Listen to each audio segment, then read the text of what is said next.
Nick Adams, how are you today, Nick?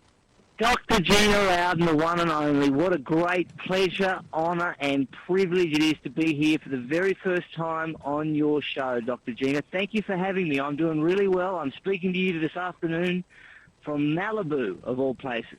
Oh, Malibu, very sexy place. Isn't that something? It is just unbelievably beautiful. And I couldn't have picked a better time or a better location to speak to one of my favourite conservative commentators in the entire United States of America. And I just want to let you talk, because between your accent and what you're saying, I really don't care about content anymore. And that with the fact that it's Friday. Now, tell us this. Just give me a phone book and I can just go on for hours. Tell us, Nick Adams, tell us how does the weather in Malibu, California, just up the hill from me, actually, how does that compare to the weather right now in your hometown in Australia? That's a great question, Dr. Gina. It is a lot warmer right now here in Malibu and in California and in America in general, because back home in Australia we've got winter.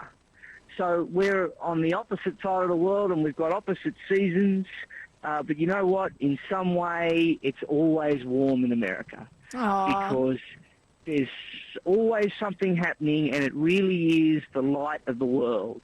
Now, you and I had a lot of chance to talk about what it is to you that makes America so amazing, and you told me it is your entire lifelong dream to just sing the praises of the exceptional America and to convince folks that this is real. And this is coming from someone who I don't really understand why it is your passion as an Australian to come to America and try and convince us how great we are. What's wrong with that picture, Nick? Tell me about it. Well, it's a great question, Dr. Gina, and I thank you for asking it. I get asked it very often, and I've been asked it all over the world. The truth is, Dr. Gina, that what's good for America is good for the world. If we've got a strong America, that means we're going to have a strong world. If we've got a weak America, that means we're going to have a weak world. And so it's in the interest of everybody, whether they're an American or they're not an American, whether they're white, black, yellow, pink, blue, whatever they are, wherever they hail from, it's in the interest of every single person on planet Earth to keep America strong. This is a mission that I've taken up. This is a great passion of mine. It was always a lifelong dream to come to America, to mix it with the best of the best. And you know, Dr. Gina, America is such a profoundly and grandly unique place. It's individualism over collectivism. It's optimism over patriotism. It's limited government over the nanny state. It's God, not government. It's life, not death. It's equality of opportunity, not equality of outcome. It's patriotism, not relativism.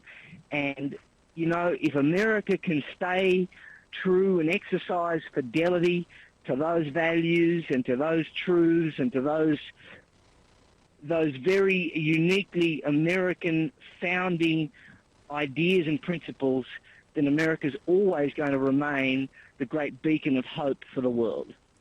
And you felt so strongly about this. You wrote a book on it called Exceptional America, A Message of Hope from a Modern-Day de Tocqueville. Explain that subtitle there, Mr. Adams. Well, thank you. That's right. I've written 2 books, Dr. Gina.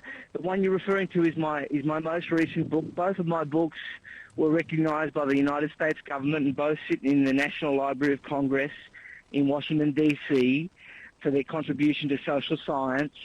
And many of your listeners will know and be familiar with the work of Alexis de Tocqueville, the famous French philosopher that came to the United States in the 18th century and documented his travels and wrote his own masterpiece called Democracy in America, where he basically outlined the differences between Europeans and Americans and the differences between his home country of France and what he happened to observe in the communities of America. And, you know, a lot of the stuff that he had to say, Dr. Gina, is just mind-blowing. He was so spot on, so right on with so much of what he wrote. One of the predictions he made, for example, was that where America would run into trouble was when more than 50% of its population was receiving free stuff from the government. Yeah. And doesn't that sound familiar? Yeah, yeah, it is exactly what is happening right now.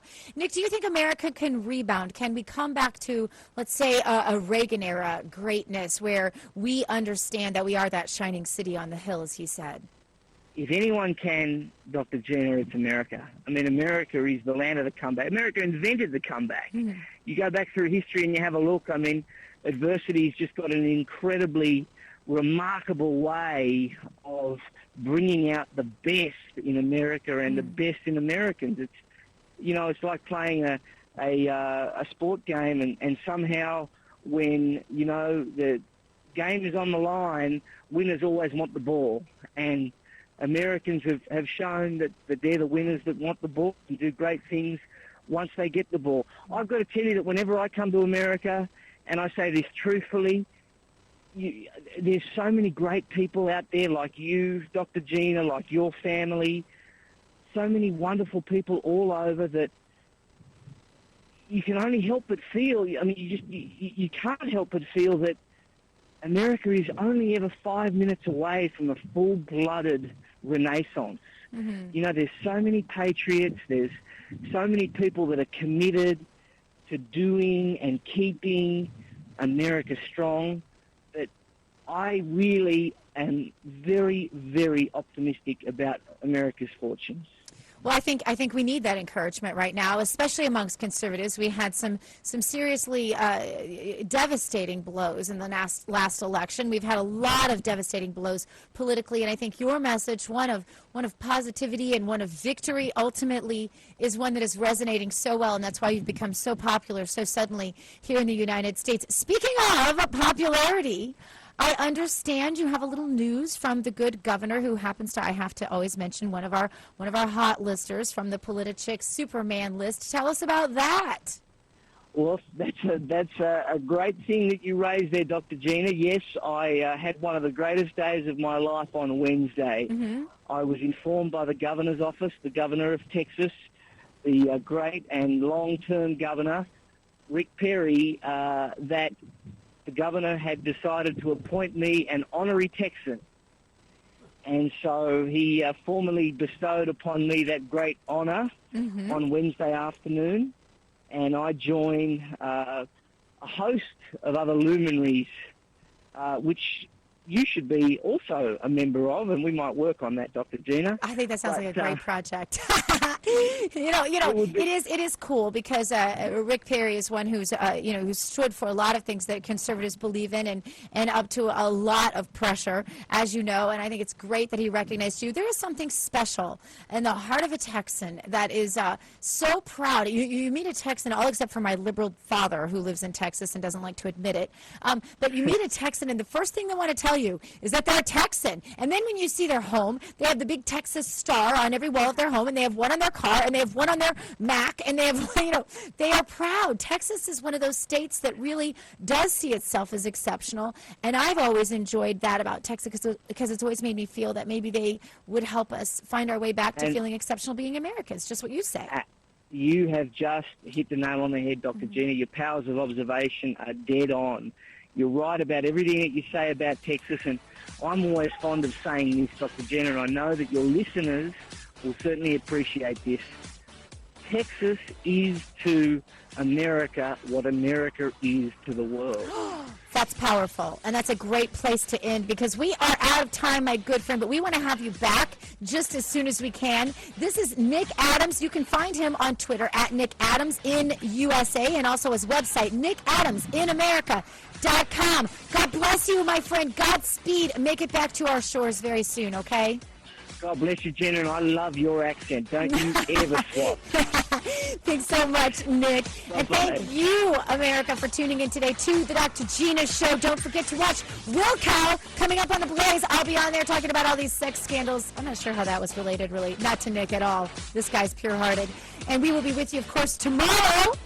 Thanks for joining us today. Go boldly now. Live the truth.